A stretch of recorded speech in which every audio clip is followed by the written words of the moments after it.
So this morning we spoke a little bit about selling. You know, we are a marketing and sales business. We do business consulting, and we mean business consulting after building businesses. And so I wanted to speak a bit about selling, because selling is sort of the low-hanging fruit for us at the moment. If you look at, clients calling into us saying, please, can you market our message? Now, of course, there's relevance to that. That's why we're in business.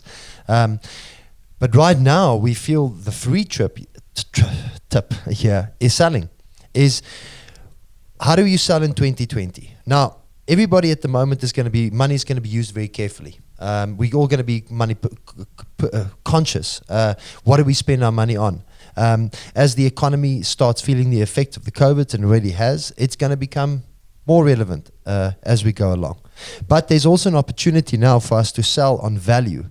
And so what we wanted to do is just explain to you a little bit about how we see selling and how that could potentially benefit you. So if you look at selling at the moment, I feel there's panic selling going on at the moment, quite a bit. You look at lazy sales. I think salespeople are lazy in our sales approach. We assume the market will take our product. If we're South African, we say, because it's South African, we assume that emotional purchase will automatically be there. And also, we look at disruptions, supply chain disruptions around the world.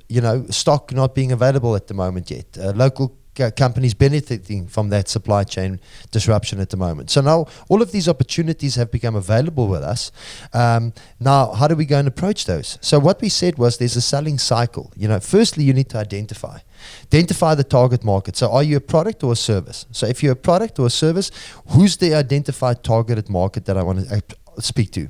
Now, in that particular market, I need to establish, am I better? Am I cheaper? More convenient? More readily available? Am I more bankable in rands, because my brand allows me, the quality of my brand and backup service of my brand allows me to bank a little bit more money, or charge a little bit more, which allows me to bank more money.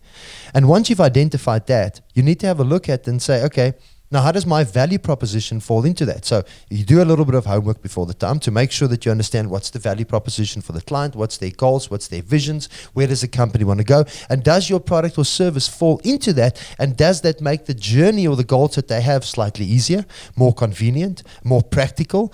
And once you've identified that, you need to go and pursue that with all might.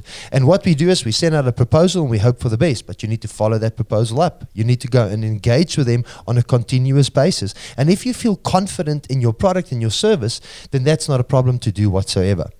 Also, our existing database. We're now all of a sudden looking for new clients, and of course we have to go and look for new clients, but is there old relationships that we can resuscitate? Have we had bad moments? Are we annoyed with one another? Did somebody perhaps skip a payment? Isn't it now the time to maybe hold those hands again and start saying, well, listen, the past is the past. What we now need to do is we need to build on a better economy going forward, and my product and my service falls in line with that ultimately. It's the same thing for us. We say to a plumber, don't tell me you can fix a tap. We expect you to fix a tap if you're a plumber, but what you need to tell me is the piping that you put underground, that pipe is a pipe that's of the best of standards. And when something happens, I'll come and follow that through. I'll come and back up the service that I ultimately offer. Isn't that the messages that we start to want from service providers? The same thing with banks. Don't tell me about your wonderful things. Yes, you need to be modern. Yes, you need to have the software and the app and the technologies available. Yes, you need to be convenient banking in 2020. But I also really care when things go wrong. So that's the messages that we need to start extracting. That's the messages. If we'll feel confident in our backup service, then that's the message that we need to start pushing, and that's why also the identification of the value proposition, it's an overused word, but the difference is that if I have a product or a service and those two align, we become better businesses because of it. Our customers become happier because it's more customer satisfaction. So the value chain in its realist form just needs to be identified again and then pursued with all its might through the sales channels, through the marketing channels. Also, emotional versus relevance. You can't sell emotionally. We have to be relevant in what we do. And if you take and identify some of the points I've just mentioned, then all of a sudden we become an emotional panic selling environment where it becomes a relevant and a real value proposition to pursue and look off between buyer and seller and end consumer. The biggest thing for me then on what we need to do is the follow through. You know, follow through services at the moment. I mean, we hear this complaints all the time. I've done a service, there was no follow through, or took my money or my deposit, but never heard from him back again. That's the biggest thing for us, is that we looked at a survey. 68% of people said defect products and non-backup service is two of the biggest complaints in the market. Now we need to start falling into those two categories. If we fall into those two categories, we're taking care of 68% of people buying products or services that they care about these type of stuff.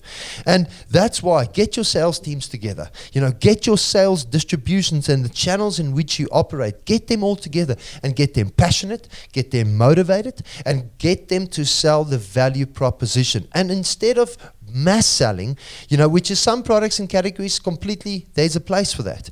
But if you are a specific product or service, target that messages, put a little bit of love and respect into that we do. And that's what we think, the basics that we need to go back to. And of course, we do that with the modern things available to us, which is technology and, you know, speed of communication, the channels that we can communicate with our customers. There's so many of them. And we always say to offer that platforms is not necessarily the skill. It's the content in what you market in those channels that makes the difference. And that's why we say they're still relevant in service providers. If you can't write what you say, then get a writer. If you don't know how to manage or market the message that you sell, then that's where service providers like us come into play. But let's create a conscious purchasing environment, and let's create a channel where we are all happy, you know, to the best of our availability and our extent. So thank you very much.